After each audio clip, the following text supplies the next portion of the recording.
ocean is the vital life support system of the planet. It provides necessary resources for the development of humankind and most other species. Present and future societies will depend on healthy oceans, not only for food, but for the regulation of climate and the generation of the oxygen that we breathe. The oceans also serve as a foundation for a considerable amount of the world's economy through sectors such as tourism and fisheries.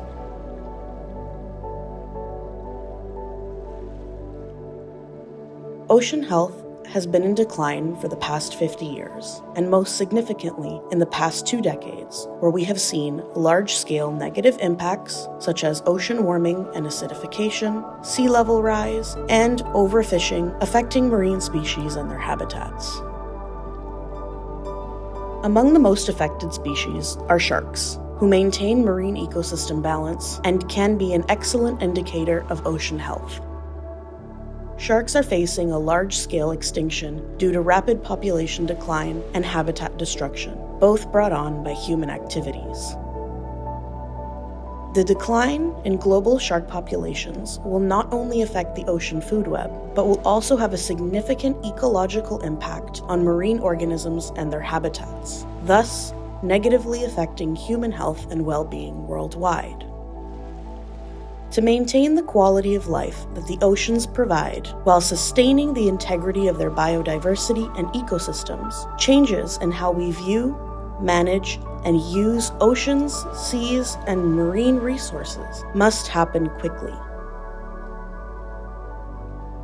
In this decade, named for ocean science, United Nations member states have called for holistic and integrated approaches to sustainable development that will guide humanity to live in harmony with nature and lead efforts to restore the health and integrity of the Earth's ecosystems.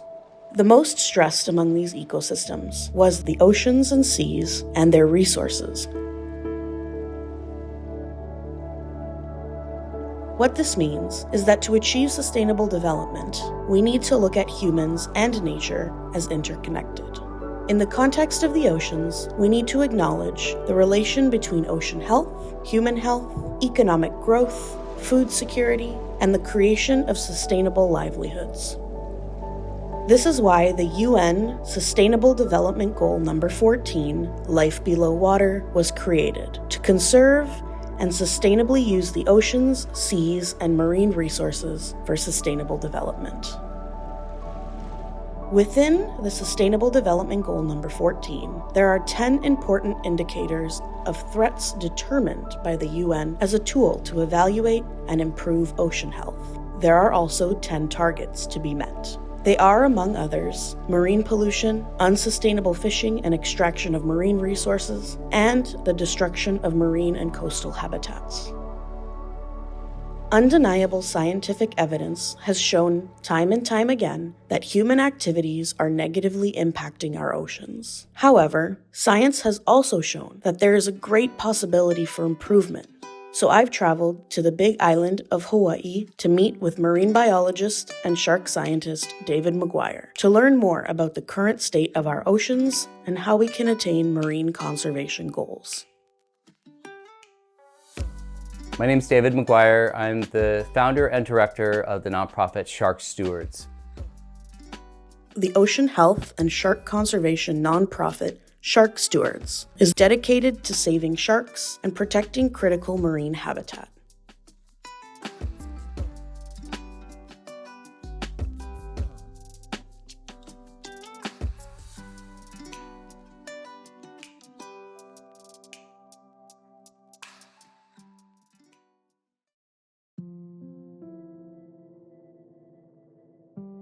Pollution has become an increasing problem in the global ocean in the last 50 years, especially most significantly around the last 2 decades with the exponential use of plastics. Around 8 to 10 million tons of plastic enters the ocean every single year, and it's a serious problem affecting all trophic levels from the bottom of the food chain all the way up to the sharks. The real problem we're finding is that these plastics are breaking up into smaller and smaller microfibers and microplastics that get ingested by plankton, that get eaten by planktivores, again going up all the way at the trophic level to the apex predators.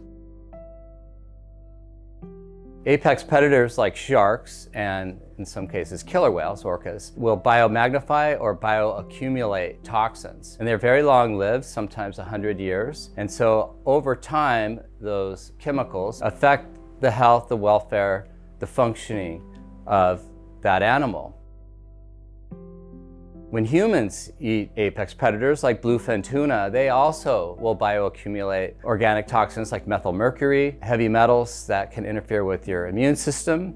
Some of the plastic toxins are mutagens. So in general, it's not a good idea to have plastic in the ocean. The mass production and disposal of plastic and synthetic goods can be found in every aspect of human life, from the clothes we wear to the products we purchase and the food we eat. For sharks specifically, when they ingest plastic through the food chain, there can be significant repercussions. A study on sharks in the North Atlantic discovered that 67% of sampled sharks had ingested microplastic and microfibers, further outlining the pervasiveness of marine pollution. Not only does marine pollution have physical health impacts on sharks, but it can also disrupt their ability to effectively hunt and keep other species regulated.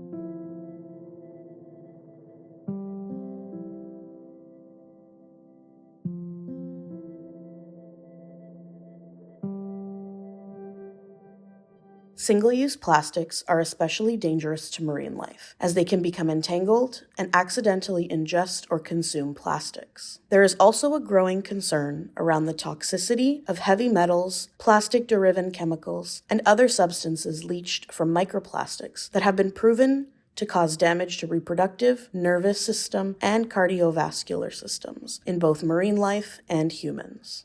Countries around the world have started phasing out single-use plastics, and significant measures have been implemented to reduce or remove these plastics from common uses. However, significant amounts of plastic waste are still present in global oceans and on beaches. Plastics are still circulating in our environment. Therefore, we have a ways to go before these are fully phased out and properly disposed of.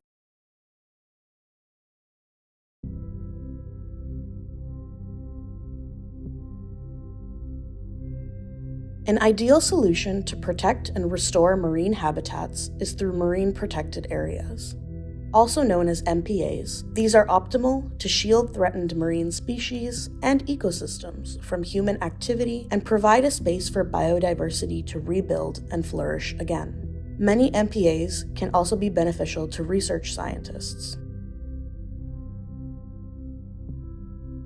There are also specific MPAs focused on shark conservation. These are called shark sanctuaries. Shark sanctuaries are specific geographical areas designed within a country's territorial waters, each with its own regulations, usually forbidding commercial fishing operations from targeting and retaining sharks, including their fins. The first shark sanctuary was created by Palau in 2009. It was then followed by the Maldives, Honduras, the Bahamas, and many more.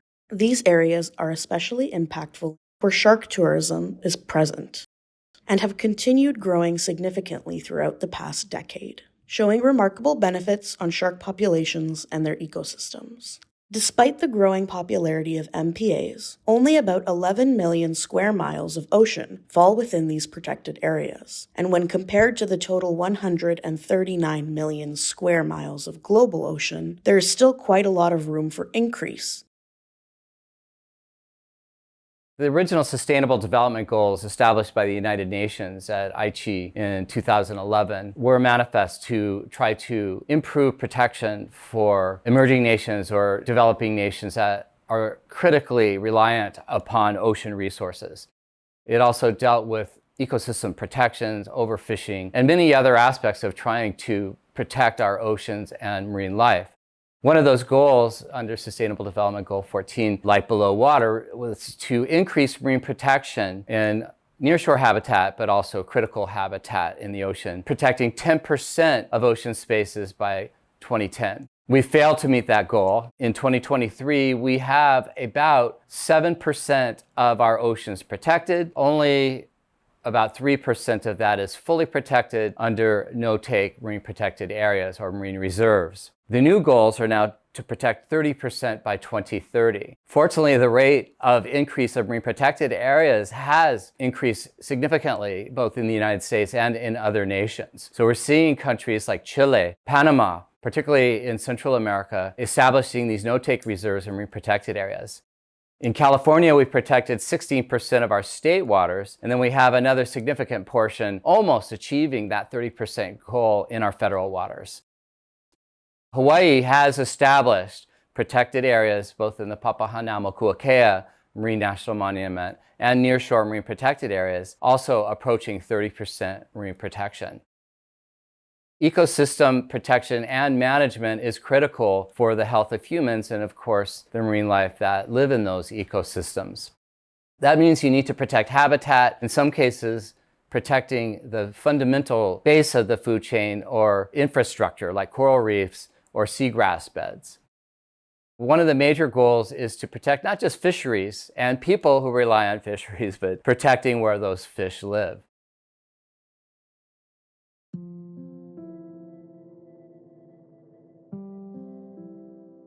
The ocean absorbs over 25% of the world's carbon and over 90% of excess heat generated by these emissions. Therefore, the ocean can be considered one of the world's largest carbon sinks. Ocean acidification slows the rate at which coral reefs generate calcium carbonate, thus slowing the growth of coral skeletons, which also makes them more prone to coral bleaching.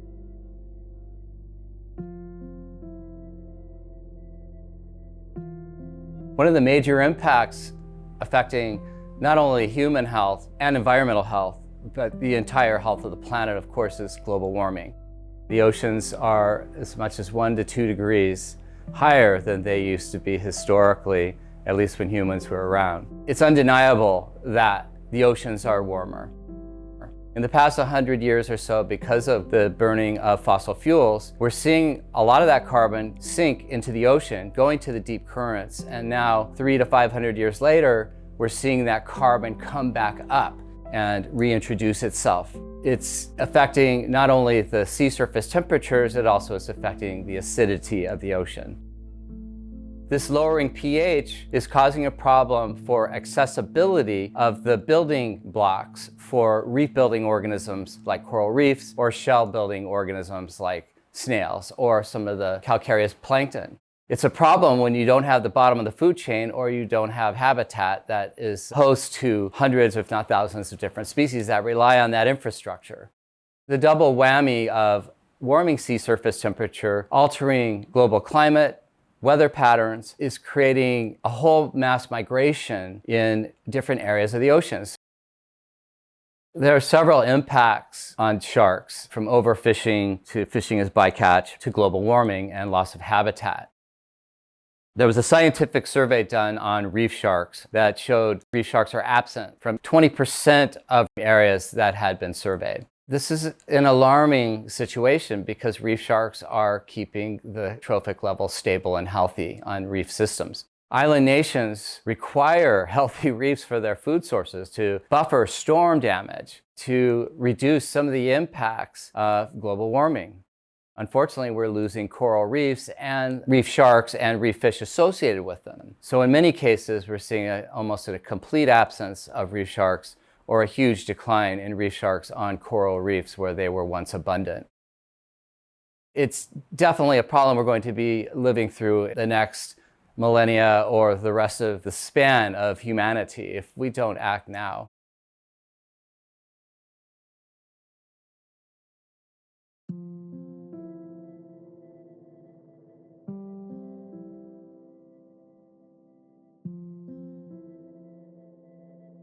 "20 years ago, when I started working in marine conservation and shark protection specifically, shark finning was the major impact affecting shark populations globally. There was a gold rush for shark fins to make shark fin soup. Since that time, it's been condemned by the United Nations. Most large fishing countries condemn the practice of killing sharks just for the fins. Implementing fin trade bans has helped put a dent and intervene in the trade of wildlife, essentially shark fin or manta ray gill rakers, for either luxury shark fin soup or, in the case of manta rays, traditional Chinese medicine. Most of the fins go to China, and the increase in wealth has resulted in an increase in demand for luxury products like shark fin soup. So that demand continues. It's been diminished somewhat because of activists and also restrictions, both federally, internationally, and also statewide. However, there is still a huge demand for sharks, unfortunately, and it's not just for the fins. Fisheries are focusing from other predators that have gone into decline, like bluefin tuna, like yellowfin tuna, and shifting to species like sharks for food, sometimes for fertilizer, also for the fins. So even though shark fins, the shark fin trade and shark finning laws have been implemented, sharks are not off the hook. Sharks are also a casualty of bycatch. Historically, sharks were let go, sometimes alive, if they're on a long line and still breathing. Now they're killed for their fins and sometimes the entire body if the fishermen are fishing legally. Bycatch has a huge impact on many species of sharks because they drown in nets or on long lines and are discarded or caught as secondary catch. One of the major problems facing not just sharks, but all big fish is overfishing. We went from World War II, from war on each other to war on the ocean, and became highly efficient at scraping everything out through giant nets, through giant fleets, to the point that a study that was done in 2003 by Boris Wern and Ransom Myers suggested that 90% of all large fish populations had collapsed. And that was 20 years ago. And we haven't fished any less. So we're fishing down the big fish, and unfortunately we're not stopping there. We're fishing the herring, the sardines, the base of the food chain, but also the krill. One of the largest impacts on the oceans is that we're treating it like this endless supply, and it's not. And it's going to affect the health of the ocean as well as the health of humanity unless we regulate this.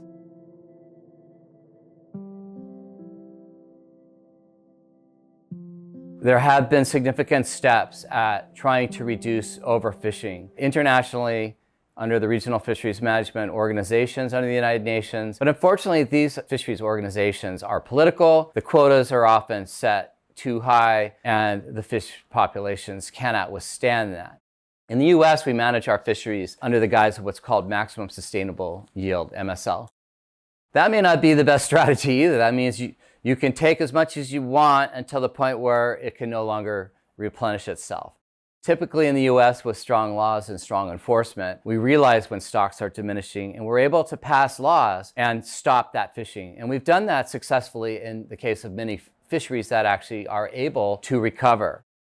So by applying good science and then recognizing we need to adhere to the goals by the fisheries managers, the ocean can actually recover.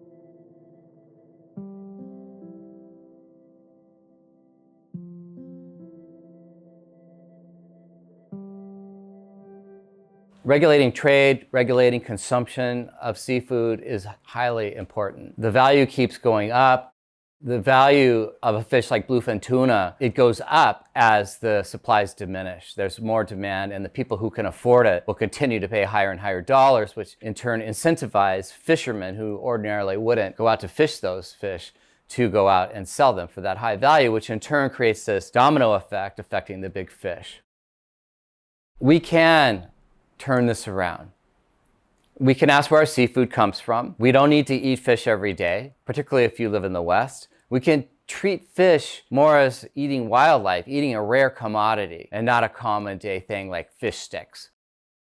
Treasure it a little bit more, and we might be able to sustainably eat fish if we can manage the fisheries.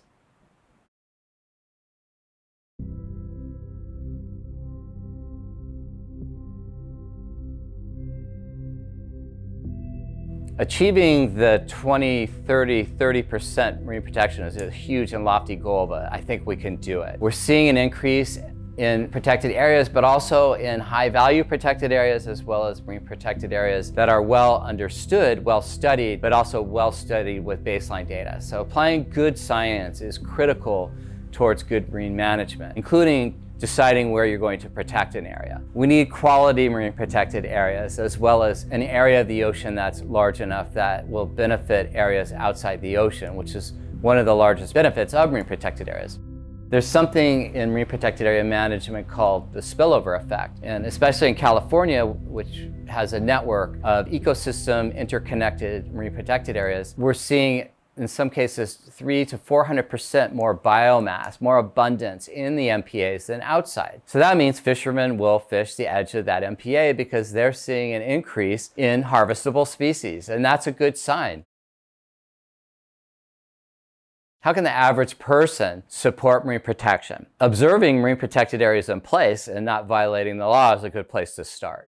Supporting science or supporting public recognition or education in protecting or roping off parts of the sea, if you will help support species that live inside of those MPAs. Pushing our governments, pushing our international bodies like the United Nations to live up to the goals of Aichi, the development goals set in 2011 and higher goals set later by the United Nations. We're not there yet. We need to recognize that scientists have recommended, governments, 190 or more countries who have signed the UN Convention on the Law of the Sea, live up to your commitments. And that's what we as people, as consumers, as voters, can do, is urge our legislators, urge our representatives to meet those goals, to live up to those words, to be honest and do what they say they're going to do. And that's really where the power of the many, the people, come in. We have more power than ever to have our voice heard through social media, through a lot of these channels. We can use our voice to insist upon protecting the ocean because we must protect the ocean. And we can't wait any longer. The time is now. We are losing our fish, our coral reefs, and it's not going to get any easier with increasing adverse climate change impacts.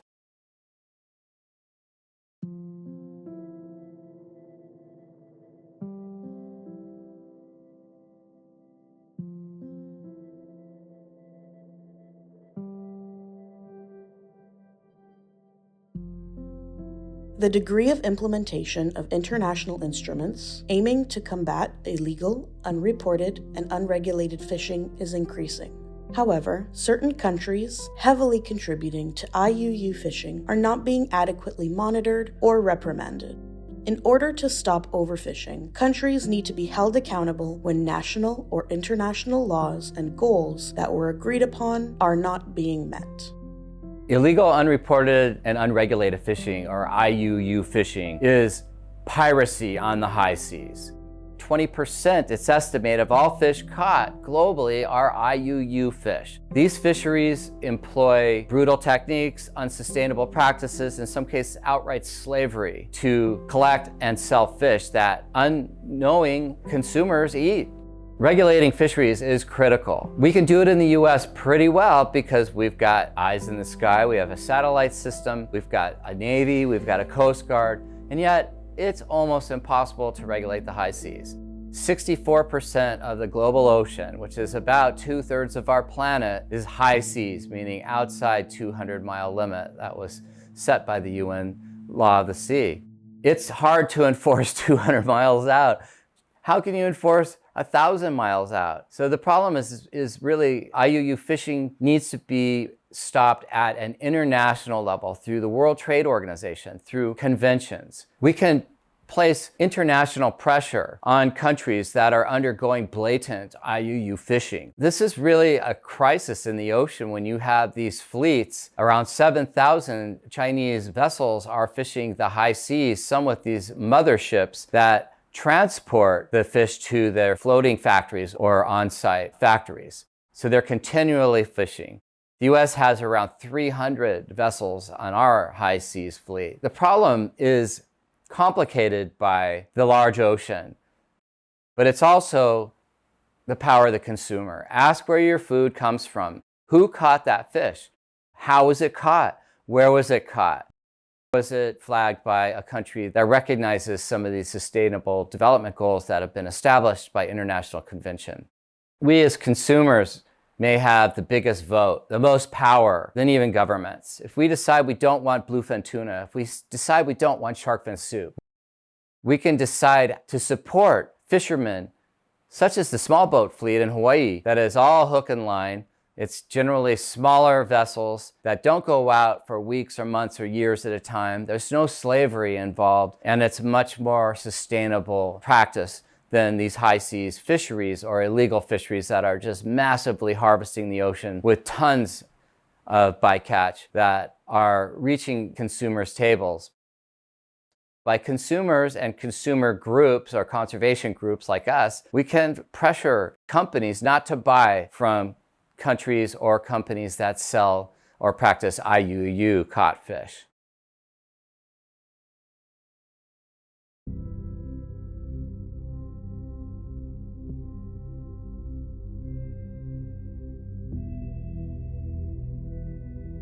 Many emerging nations and many island nations are recognizing the value of tourism to their local economy. In many cases, areas that have been overharvested or devastated by natural disasters or have lost significant habitats, like coral reefs, have lost their livelihoods. Tourism can significantly support the rebuilding and economic growth of these communities and their ecosystems. There have and will always be pros and cons to tourism, particularly ecotourism. However, in recent years, ecotourism has become an excellent practice to support these communities' jobs, education, and well-being. When well managed, marine tourism activities such as scuba diving, snorkeling, water sports, and marine animal watching have proven to show significant benefits, most commonly to coastal and island nations. Diving ecotourism is a rapidly growing economy globally, and shark diving in particular has become increasingly popular, which is largely beneficial for marine species that tourists would otherwise not have seen. Participating in dive tourism with sharks offers a larger audience with the opportunity to engage with these animals and their habitats, therefore influencing positive and respectful behavior towards the ocean and its marine life. In many island and coastal nations, such as Malaysia, Indonesia, and the Philippines, there has been a huge growth in protecting marine environments and the species that live within them for the purpose of ecotourism and for the purpose of increasing community livelihoods. Many of these areas are true no-take marine reserves, meaning that no fishing can occur, as the tourism related to those areas is so beneficial to the community. Therefore, the incentive to protect those ecosystems are even higher.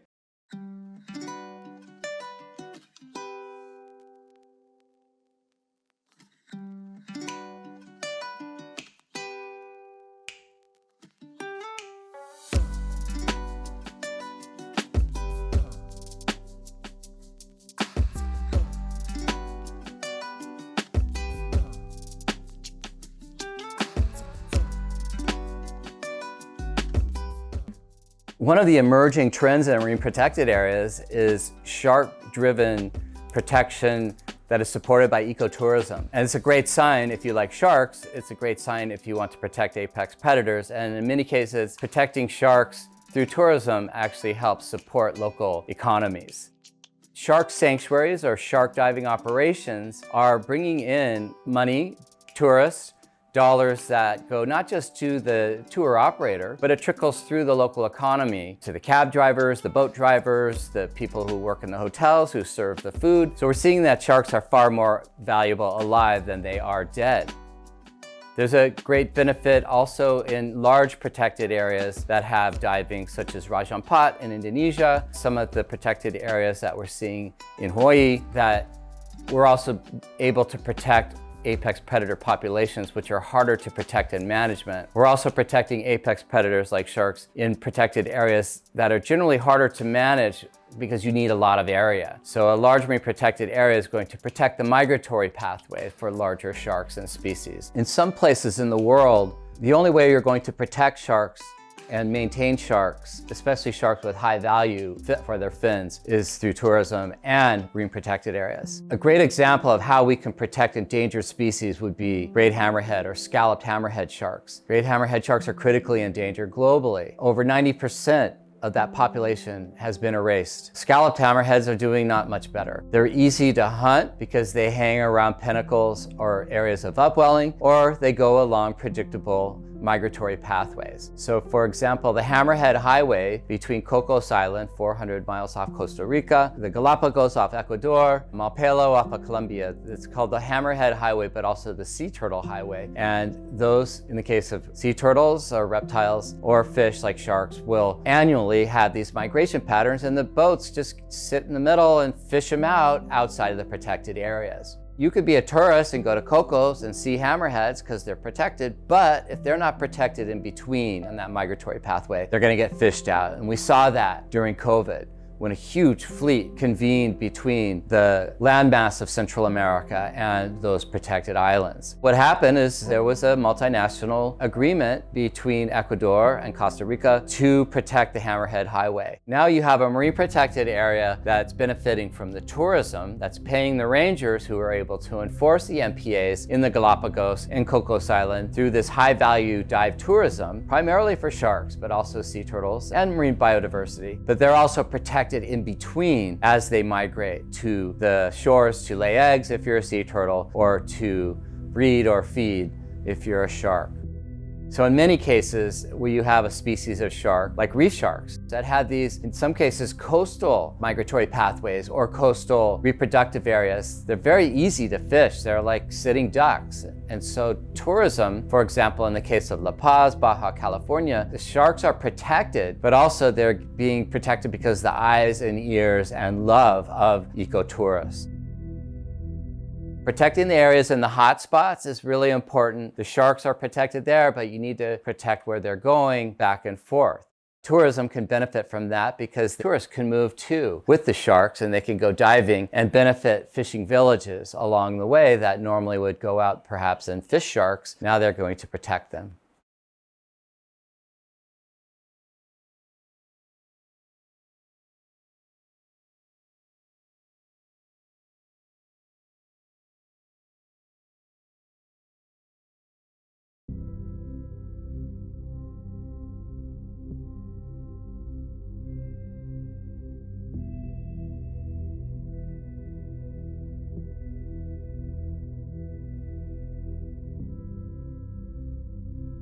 Science feeds good decision making when decision makers pay attention to good science. We have more tools for study. We have more scientific knowledge. Applying that science and applying that love to lawmakers is our job as consumers, as educators, as advocates, or as just regular people doing their daily lives.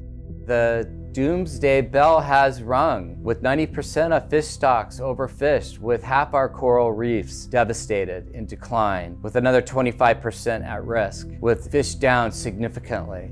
We know through good science that we need to make good decisions. So we need to rely on advocates to apply that science and also lawmakers to listen to them.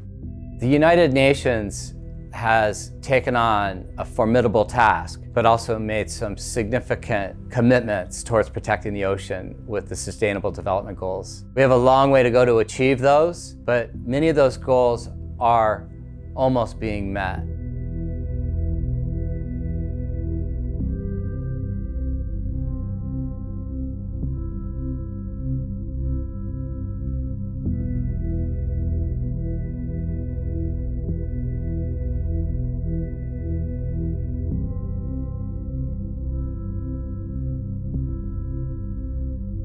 Increasing marine protected areas is one of the most significant ways we can protect the ocean and also achieve Sustainable Development Goal 14. Overharvesting and IUU fishing remains one of the most significant impacts on apex predators in particular. Protecting local economies is equally as important. So protecting areas that can benefit local economies, whether it be through tourism or through artisanal fishing, is critical for maintaining stability as well as stable and healthy ecosystems. How do we do that? We need to lean on our government. We need to lean on United Nations delegates. Supporting nonprofits that are your representative, are your voice in the ocean is one way that humans can support ocean conservation without traveling to New York, to the United Nations, or wherever these conventions are held. Helping support nonprofits, volunteering for nonprofits through your power, your energy, your intellect is the way that we survive and keep going and keep plugging away at the work that we do as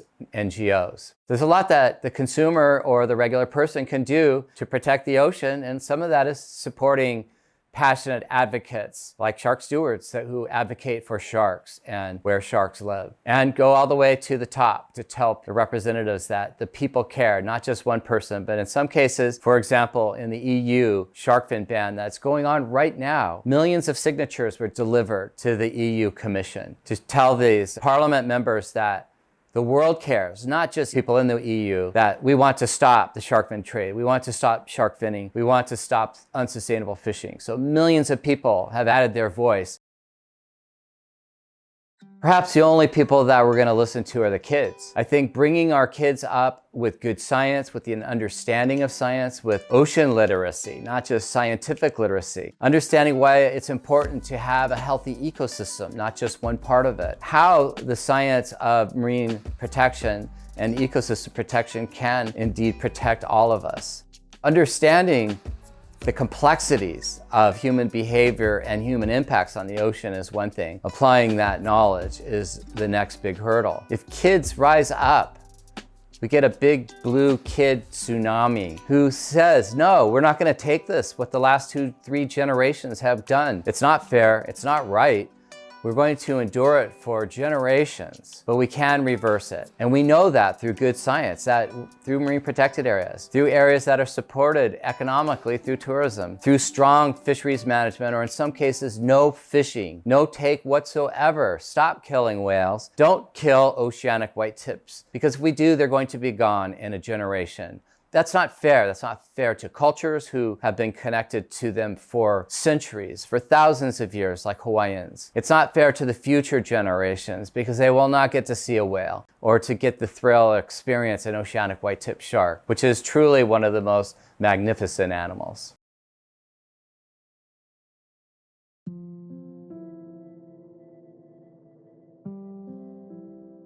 One of the major SDG 14 goals, Life Below Water, was to support sustainable local economies, artisanal fisheries, cultures, maintaining the cultural integrity and value of fish or fishing to communities. A large part of our planet's population increase is in coastal and island nations. So those are the areas that need to have economic support, as well as supporting healthy fisheries for those people to have protein, to have healthy ecosystems. If we can support small-scale fisheries, we're going to be able to support sustainable fisheries. If you're not coming in with a giant factory ship and scooping everything up and starving coastal peoples, you're going to have more of a sustainable world economy as well. Food security is one of the huge concerns of the United Nations and United States and other countries. We want people to have food because it's more likely we're going to have fewer wars. So if you look at what's happening off of Western Africa, where large countries, including Spain or some of the EU, but especially China, is focusing on large-scale fisheries offshore, they're catching the sharks and the migratory fish that all of those small villages where fishermen are relying on a boat that can only go out during the day and they have to go home, or small sailboats that can sustainably harvest to bring food home to their families. They no longer have that fish because they're being scooped up offshore, either through IUU fishing or through large commercial scale fishing where they don't belong, because they're robbing those nations of their value, of their livelihoods. Reducing this industrial scale fishing, but also supporting local economies and artisanal fisheries is definitely something that will gain a lot of support, particularly in countries that are seeing this loss of a food source as well as a loss of livelihood along their coastal or island areas.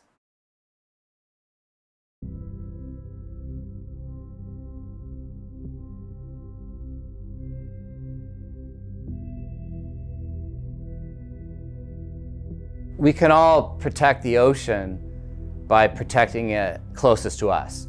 Recognizing that 50% of people, at least in the United States, especially in California, live within 50 miles of the ocean. We can all work together to protect the ocean that is closest to us. If you can drive to the ocean, you can help protect it. Protecting the ocean 200 miles out is more of a challenge. That's where we need to rely on public pressure, recognizing existing international conventions of increasing international regulations on the ocean, but also enforcing national regulations. We need to keep an eye on our lawmakers, apply pressure on lawmakers.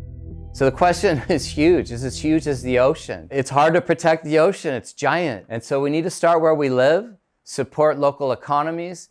There is so much we can do to protect the ocean. It's a tough question. It's a huge question, but it's also something that we can solve by creating local scale marine protected areas or sustainable tourism economies protecting species like sharks, larger scale national protections. And then the international scale is the large issue that's facing every person on the planet. And every person on the planet relies on the ocean and ocean health for our future.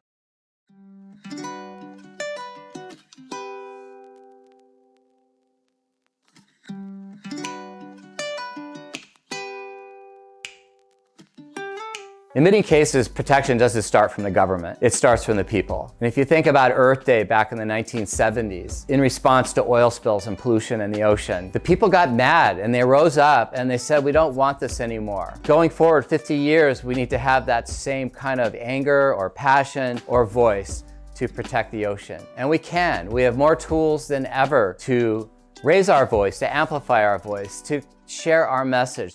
We can communicate that we want to protect the ocean, and there is a lot of power there.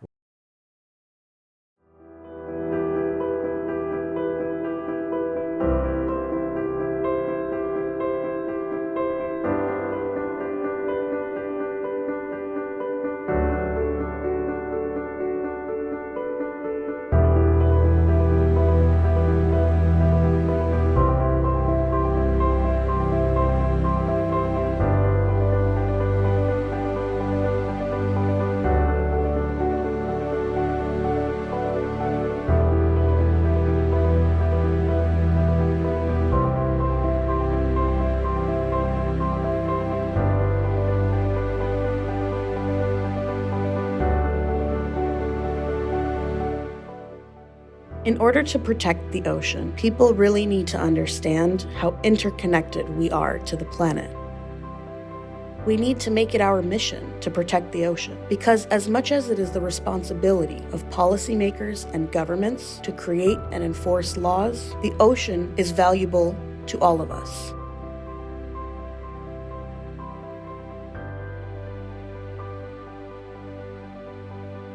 Even a small action can make a change.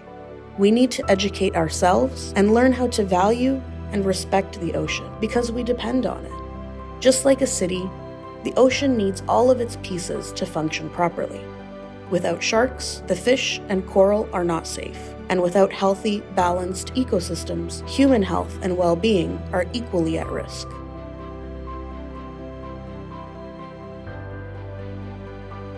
We have every opportunity and every tool available to protect the ocean, and we can still make a difference. To achieve SDG number 14, life below water, people need to be aware of the importance of ocean health, and they need to care about what's happening because it does affect them. We are all ocean stewards, and we are all shark stewards because our future and the future of our ocean are linked.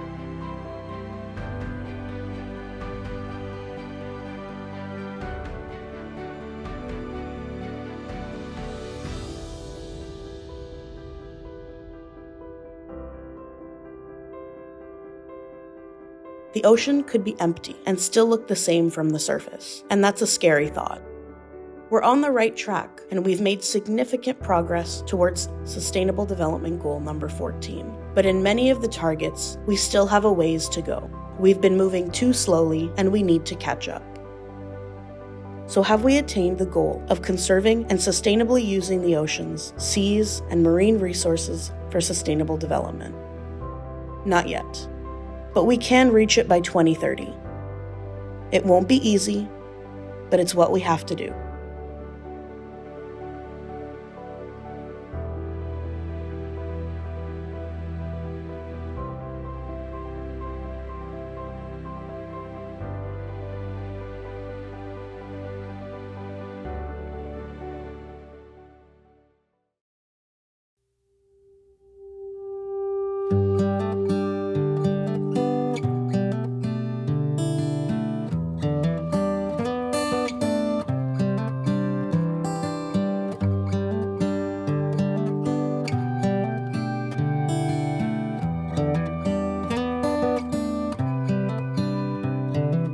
This is as good a day as any to start the rebuilding of life. The roads that lay open are many when the old one's gone under the knife. And I can feel the sun on my skin, beginning to thaw from within.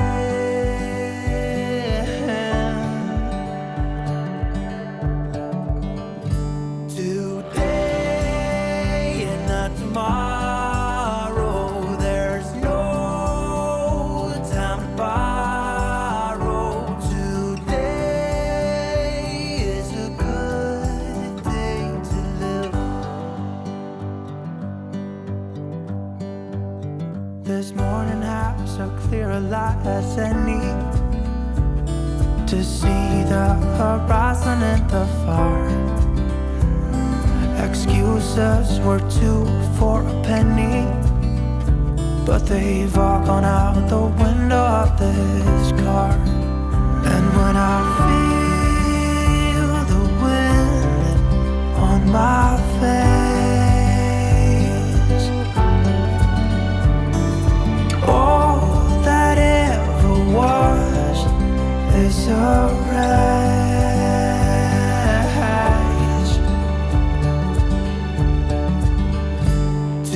Today and not tomorrow, there's no time to borrow.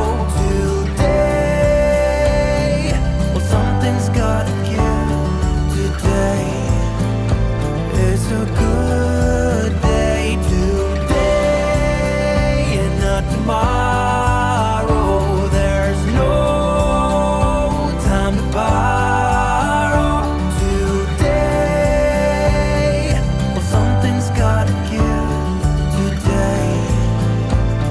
A good day